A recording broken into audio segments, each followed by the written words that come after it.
we'll now hear from the Congresswoman for Florida's 3rd District, Cammack. Thank you, Governor. Yep.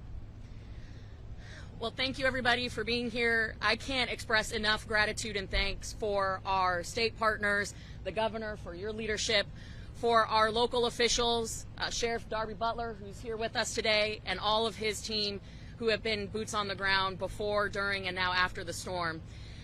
There is a tremendous amount of work that is going to go into getting these communities back on their feet, and sometimes it's easy to get lost in the logistics of everything that's happening.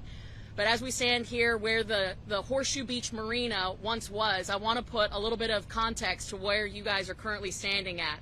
Over here, you see what remains of a marina that Miss Lois and Mr. Dennis built, and it had only been open 2.5 weeks after repairing from Hurricane Idalia and Tropical Storm Debbie.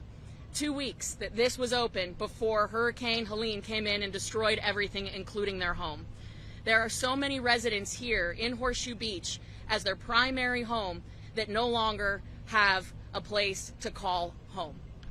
And so it's pretty tough when we're talking about all the logistics, all the moving parts, that sometimes the humanity element gets lost. So many people lost so much, and I can't thank our federal, state, local partners and nonprofit partners enough for the work that they're doing. I have to tell you, nobody does the recovery better than Governor DeSantis and the state of Florida. It was less than 24 hours ago that I put a bug in their ear that we needed 35 homes in Horseshoe Beach. And you just heard the governor announce they have 35 homes on the way here to Horseshoe. That is impressive. I also want to point out that the agricultural losses that our area is going to sustain will be over $1 billion. We have now seen 3 storms in 13 months, and it has been a frustrating process to get relief from USDA.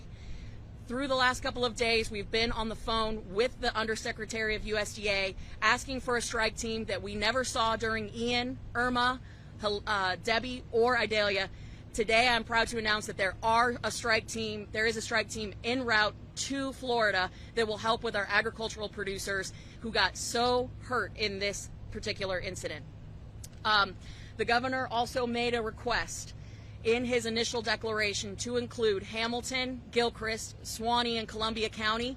At this point, they are not covered for Category A or individual assistance, so as a result, this morning we sent a letter to the President of the United States asking him to amend his declaration to include those communities that were also devastated in Hurricane Helene.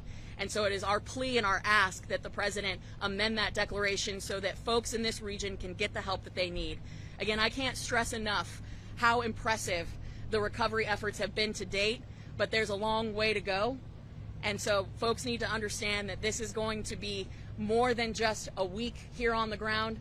Boots on the ground are going to be required for a very long time.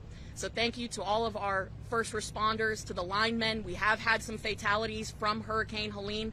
Thank you for everything that you guys are doing to get our communities back on track, and we will be doing our part to make sure that we get the federal resources in place so that the state and our local localities can begin the process to recover. Thank you.